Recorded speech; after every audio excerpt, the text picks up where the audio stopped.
रागिनी के आंसू छलक आए अपनी प्यारी सी गुड़िया पारो को दुल्हन बनी देखकर।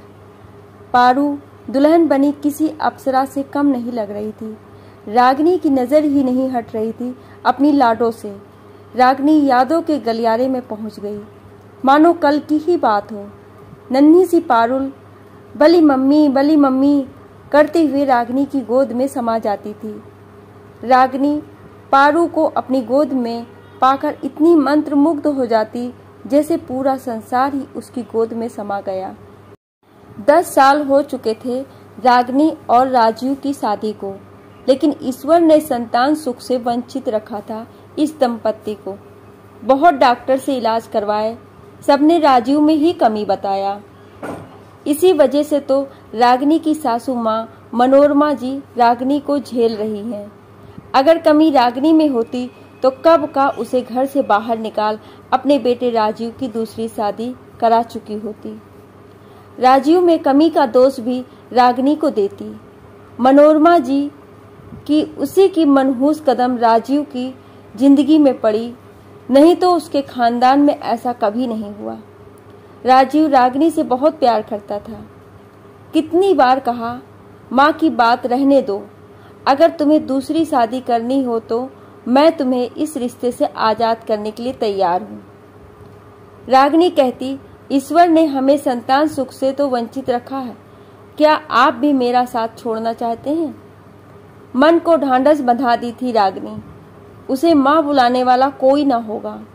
उसके देवर संजीव की शादी हुई। उसकी देवरानी दामिनी के रूप में उसे उसकी छोटी बहन मिल गई। मनोरमा जी को दोनों देवरानी जिठानी का इतना मेलजोल नहीं सुहाता, क्योंकि मनोरमा जी रागिनी को मनहूस समझती। 1 साल बीतते ही दामिनी के गोद में पारुल आ गई। मनोरमा जी को पोता चाहिए था, लेकिन रागिनी से निराश मनोरमा जी पोती के लिए भी खुश ही थी। पारुल के आते घर में खुशियां छा गई। रागिनी जब भी पारुल को गोद लेती, किसी न किसी बहाने मनोरमा जी दामिनी को उससे ले लेने को कहती। दामिनी खुद चाहती थी कि पारुल को रागिनी के पास रहने दे, लेकिन मनोरमा जी के डर से मजबूरी ले लेती थी। देखते ही देखते पारुल 2 साल की हो गई। उसकी तोतली बोली सबका मन मोह लेती थी। पारुल 2.5 साल की हुई कि दामिनी की गोद में बंस आ गया। पोता पाकर तो मनोरमा जी की खुशी का ठिकाना नहीं था। बंस के आने से पारुल रागिनी के पास ज्यादा रहने लगी। दामिनी चाहती भी यही थी कि पारुल ज्यादा से ज्यादा समय अपनी बड़ी मम्मी रागिनी के पास रहे। दामिनी रागिनी का दुख समझती थी।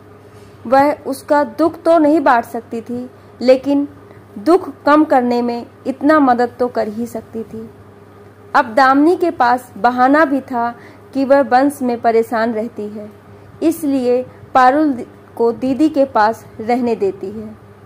मनोरमा जी अब ज़्यादा नाराज भी नहीं होती। अगर पारुल रागिनी के पास रहती, वो सोचती भले ही दामिनी को ज़्यादा समय मिलेगा तो वंश को ज़्यादा समय दे पाएगी। रागिनी वंश को भी प्यार करना चाहती थी। मनोरमा जी के डर से उससे दूर ही रहती। पारुल के साथ रागिनी अपने बच्चे का गम भूल गई। प्यार से पारुल को पारू बुलाती। राजीव भी पारुल के फरमाइशें पूरा करते नहीं थकते। दामिनी और संजीव भी यही चाहते थे कि राजीव और रागिनी का दुख कम हो। समय पंख लगाकर उड़ने लगा। लगभग सब कुछ ठीक ही चल रहा था कि किस्मत को रागिनी का इतना सा सुख भी बर्दाश्त नहीं हुआ। जब दुर्भाग्य की आंधी चलती है तो आस का आखिरी दिया भी बुझ जाता है। एक दिन अचानक राजीव को दिल का दौरा पड़ा और रागिनी का दुख बांटने वाला साथी हमेशा के लिए साथ छोड़कर चला गया। रागिनी पूरी तरह टूट गई। तब तक पारुल 15 साल की हो चुकी थी। पारुल रागिनी का सहारा बनी, जैसे रागिनी बेटी और पारुल माँ बन गई हो। पारुल धीरे धीरे रागिनी को सामान्य कर ली। मनोरमा जी तो पहले से ही रागिनी को मनहूस कहती थी, अब अशुभ भी कहने लगी। घर के किसी भी मांगलिक अवसर पर उसे अपने कमरे से बाहर आना मना कर दी। एक बार घर में पूजा थी। दामिनी अकेले परेशान हो रही थी। रागिनी उसकी मदद करने आई। मनोरमा जी देखते ही बोली, दामिनी, तुम्हें मदद की ज़रूरत थी तो कह देती, मैं किसी को बुलवा लेती। इस मनहूस से मदद लेने की क्या ज़रूरत थी तुम्हें? एक तो बांझ, उस पर विधवा। तुम्हें कहा था ना ऐसे अवसरों पर अपने कमरे में रहा करो। शर्म नहीं आती तुम्हें? एक तो मेरे बेटे को खा गई, अब क्या पूरा परिवार खाएगी? मनोरमा जी रागिनी से बोली। पारुल से ये बर्दाश्त नहीं हुआ। गुस्से से मनोरमा जी से बोली, दादी, बड़े पापा के जाने से अगर बड़ी मम्मी अशुभ हो गई तो वो आपके भी तो बेटे थे, क्या आप अशुभ नहीं हुई? क्या किसी पुरुष के मरने से सिर्फ उसकी पत्नी अशुभ हो जाती है, उसकी माँ या और कोई नहीं? मनोरमा जी पारुल को डांटते हुए बोली, चुप रह, अभी तुझे क्या पता दुनियादारी के बारे में। रागिनी पारुल को चुप कराते हुए अपने कमरे में चली गई। वक्त बीतता गया। अब पारुल की शादी हो रही है। मनोरमा जी की सख्त हिदायत है कि शादी के रस्मों से रागिनी दूर रहे। रागिनी दूर खड़ी सबसे नजरें बचाकर अपनी गुड़िया पारू को दुल्हन बनी देख रही थी। उसकी नजरें ही नहीं हट रही थी अपनी लाडों से। रागिनी, रागिनी, दामिनी उसे झकझोर कर बोली तो उसकी तंद्रा भंग हुई। पारुल मंडप पर जिद कर बैठी है कि जब तक उसकी बड़ी मम्मी आशीर्वाद का रस्म नहीं करेगी वो मंडप से नहीं उठेगी। मंडप पर आशीर्वाद का रस्म चल रहा है। सबने आशीर्वाद का रस्म पूरा किया, लेकिन पारुल अपनी बड़ी मम्मी का इंतजार कर रही है। जिस माँ की गोद में खेलकर बड़ी हुई, जिस माँ के साथ जिंदगी के इतने साल बिताए, वो माँ उसके लिए अशुभ कैसे हो सकती है?